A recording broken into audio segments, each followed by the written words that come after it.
আবার আইসা পড়লাম নতুন একটা ব্লগ ভিডিও নিয়ে তোমাদের সঙ্গে দেখা করতে। তো দেখো আজ ওয়েদার অনেক সুন্দর করেছে, কাল একটু বৃষ্টি বৃষ্টি ছিল, কিন্তু আজকে তো অনেক সুন্দর ওয়েদার, একদম অনেক রোদ উঠেছে, অনেক সুন্দর। আজ দিনটাও ভালো, আর শনি জয়ন্তী আর মঙ্গলবারও ভীষণ একটা ভালো দিন।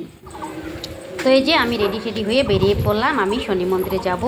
আমাদের এখানে শনি মন্দিরে পুজো হচ্ছে, আমাদের বাড়ি থেকে কাছে, বেশি একটা দূরে না, একটু গেলেই। তো আওয়াজ তোমরা শুনতেই পাচ্ছ, পুজো হচ্ছে, পুরো গান হচ্ছে একদম পুরো। আর ওখানে পুজো কিন্তু সকাল থেকে পূজা স্টার্ট হয়ে গেছে, সকাল থেকে পুজো হচ্ছে, আমরা বাড়ি থেকে শুনতে পাচ্ছি, পুরো ভজন কীর্তন হচ্ছে পুরো। তো আমার আসতে একটু লেট হয়ে গেল, আমি 12:30 বাজে বেরিয়েছিলাম। তো বাড়ির কাজ টাজ করে, বাড়িতে পুজো উজো, যেহেতু মঙ্গলবার কাজও থাকে, সব নিরামিষ সব করে ঠোরে খাবার টাওয়ার দিয়ে বরকে ছেলেকে স্কুল পাঠিয়ে তারপর আস্তে ধীরে আমি আসলাম। তারপর এসে দেখি এখানে মানে পুজো, মানে আমি যখন আসলাম পুজো হচ্ছিল, একটু পর পুজো হয়ে গেছিলো। তো দেখো এখানে এই যে বাতি প্রদীপ টদীপ সবাই জ্বলাচ্ছে এখানে। আর আমাদের এখানে এটা শনি মন্দির। তো আজ তো শনি জয়ন্তী, খুব একটা শুভ দিন। তো এখানে যজ্ঞ হচ্ছে, দেখো এদিকে যজ্ঞ হচ্ছিলো এখানে, আর এদিকে পুজো। তো এদিকে এখানেও দেখো অনেক সবাই এদিকে পরিথরি জ্বলাই নিচ্ছে, দেখো অনেক ভক্তরাই আছে। আমি যখন ছিলাম অনেক এই জায়গাটা অনেক ভিড় ছিল। আমি কিন্তু এই ভিডিওটা পরে করছি, আগে আমি এসে পুজো টুজো ভালো মতন করে নিয়েছি, প্রদীপ জ্বলে নিয়েছি, তারপরে দাঁড়িয়ে ওদের পুজো উজো দেখে তখন ভিডিও করিনি আমি। তারপর যেহেতু পুজো ছিল হচ্ছিলো, তাই ভিডিও করিনি। একটু পরে যখন সব ঠান্ডা হয়েছে তারপরে আমি এগুলো ভিডিও করেছি।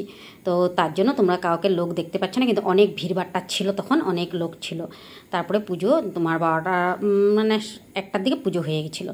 তারপরে আমি একদম আস্তে ধীরে পরে যে একটু একটু করে ভিডিও ক্লিপ নিয়ে নিলাম ঠাকুরের, শনি ঠাকুরের। তারপরে এদিকেও ঠাকুর দেখো, সব খুব সুন্দর লাগছে, সুন্দর করেই সাজিয়েছে মন্দিরটা, ভীষণ সুন্দর।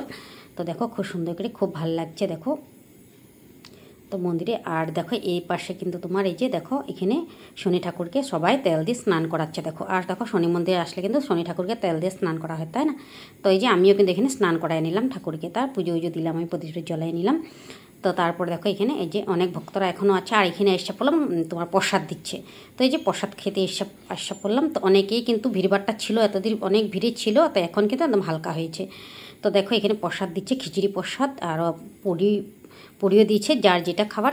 অনেকে খিচুড়ি পুরি খাচ্ছে, আমি আবার খিচুড়িটা অত পছন্দ করি না, তার জন্য আমি খিচুড়ি নিলাম না। এই যে আমি বসে আছি আর আমি পুরি নিব, তার জন্য খিচুড়িটা নিলাম না।